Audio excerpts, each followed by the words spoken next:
अगर कोई अजनबी आपको दूर से देखे और आप उसके पास जाओ तो वो गायब हो जाए तो शायद वह इंसान नहीं है। मेरी सबसे बड़ी गलती यह थी कि मैंने यह जानने की जिद कर ली कि वह इंसान कौन है। उस दिन से मेरी जिंदगी किसी और की हो गई और आज भी मुझे लगता है कि वह मेरे पीछे खड़ा है। दोस्तों, ये कहानी निखिल नाम के लड़के और इस कहानी के लिए आप मुझे लेकर समझ सकते हैं। यह घटना मध्य प्रदेश के एक छोटे से गांव के पास की है। मैं वन विभाग में अस्थायी कर्मचारी था। मेरा काम जंगल के रास्तों की निगरानी करना और अवैध कटाई को रोकने की सूचना देना। एक सुबह गश्त के दौरान मैंने पहली बार उसे देखा। एक आदमी, सफेद धोती, नंगे पैर, हाथ में सूखी नीम की टहनी।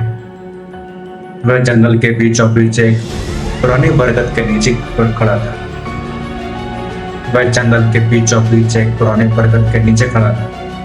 मैंने आवाज लगाई, कौन है? उसने मेरी तरफ देखा भी नहीं। मैं तेजी से उसकी ओर बढ़ा, लेकिन जैसे ही मैं पेड़ के पास पहुंचा, वहां कोई नहीं। चारों तरफ सिर्फ सूखे पत्ते थे। मैंने सोचा शायद मुझे भ्रम हुआ होगा, लेकिन अगले दिन वह फिर उसी जगह खड़ा मिला। इस बार उसने धीरे धीरे अपना सिर मेरी तरफ घुमाया। उसकी आंखें पूरी तरह काली थी। मैं डर गया, लेकिन भागा नहीं। मैं उसके पीछे चल पड़ा। वह बिना पीछे देखे जंगल के अंदर जाता रहा। करीब 20 मिनट बाद वह अचानक गायब हो गया। उस जगह जमीन पर सिर्फ एक गोला बना हुआ था, जैसे वहां वर्षों से कोई पूजा होती रही है। उस दिन के बाद मेरा ध्यान हर काम से हटने लगा।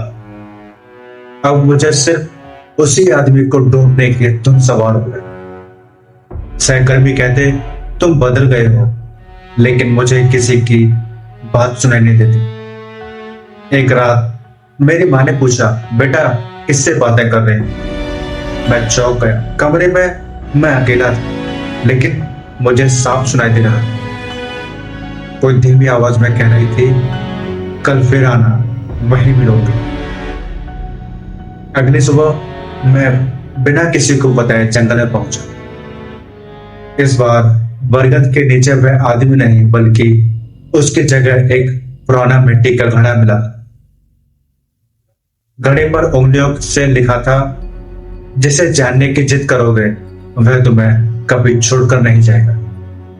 मैंने कांपते हाथों से घड़े का ढक्कन उठाया, क्योंकि घड़े के अंदर कोई चीज सांस ले रही, और वह सांस मेरे नाम के साथ चल रही। निखिल। मेरे हाथ कांपने लगे। मैंने घड़ा तुरंत बंद कर दिया और पीछे हट गया। तभी पूरे जंगल में अजीब सी खामोशी फैल गई। न हवा चल रही थी, न पक्षियों की कोई चहचहाहट। अचानक मेरे पीछे किसी के पैरों की आहट हुई। मैंने पीछे मुड़कर देखा, वही सफेद धोती वाला। इस बार वह पहले से कहीं ज्यादा पास खड़ा।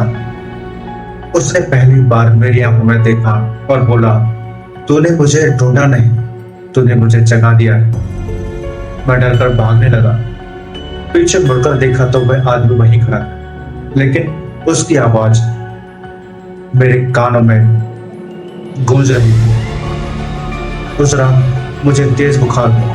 नींद आते ही वही जंगल दिखाई देता, वही बरगद का पेड़, वही घड़ा और वही आदमी। हर सपने में वह एक ही बात कहता, जो मुझे देख लेता वह मुझे भूल नहीं सकता। धीरे धीरे मेरी हालत बिगड़ने लगी। मैं नौकरी पर जाना छोड़ चुका, खाना कम हो गया। आईने में अपना चेहरा देखता तो मुझे लगता जैसे मेरी आंख के नीचे कोई और चेहरा छुपा। एक दिन गांव के सबसे बुजुर्ग व्यक्ति मेरे घर आए। उन्होंने मेरी बात को ध्यान से सुना, फिर बोले, सालों पहले उस जंगल में एक तांत्रिक रहता था। उसे अमर होने का जुनून था। आखिरी साधना में उसकी मौत हो गई। कहते हैं उसकी आत्मा किसी ऐसे इंसान को खोज रही है जो उसे जानने की जिद करे। जिस दिन कोई उसके पीछे चल पड़ता है, उसी दिन से वह उसके मन पर कब्जा करना शुरू कर देती। मैंने पूछा, अब मैं क्या करूं? उन्होंने कहा, जहां से शुरू हुआ वहीं इसका अंत होगा। अगली सुबह हम दोनों बरगद के पेड़ के पास पहुंचे। घड़ा वहीं रखा था। बुजुर्ग ने कुछ मंत्र पढ़े और मुझसे कहा, इस घड़े को बिना खोले मिट्टी में दबा दो और पीछे मुड़कर मत देखना। मैंने वैसा ही कहा। जैसे ही आखिरी मुट्ठी मिट्टी डाली, पूरे जंगल में भयानक चीख गूंज उठी। ऐसा लगा जैसे कोई जोर जोर से मिट्टी खोद रहा। मेरे कानों में वही आवाज आई, निखिल एक बार पीछे देखो। मेरे कदम रुक गए, दिल जोर से धड़क रहा। बस एक पल के लिए मन हुआ कि पीछे देख लो, लेकिन मुझे बुजुर्ग की बात याद आई।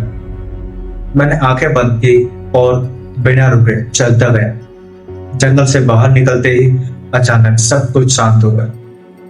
उस दिन के बाद वह आदमी कभी दिखाई नहीं दिया। मेरी तबीयत भी धीरे धीरे ठीक होने लगी, लेकिन कहानी खत्म नहीं होती।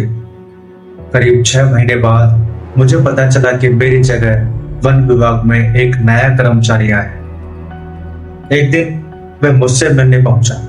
उसने मुस्कुराते हुए कहा, सर, जंगल में उस पुराने बरगद के नीचे रखा मिट्टी का घड़ा किसने दबाया था? कल खुदाई में वह फिर मिल गया। उसकी बात सुनते ही मेरे हाथ से चाय का कप नीचे गिर गया, क्योंकि मुझे समझ आ गया कुछ चीजें कभी खत्म नहीं होती, वे सिर्फ अपने अगले शिकार का इंतजार करती है। दोस्तों, आपको कहानी कैसी लगी कमेंट सेक्शन में जरूर बताएं। लाइक करें, शेयर करें और चैनल को सब्सक्राइब करें। मिलते हैं आपसे एक और अगली वीडियो में। तब तक के लिए धन्यवाद।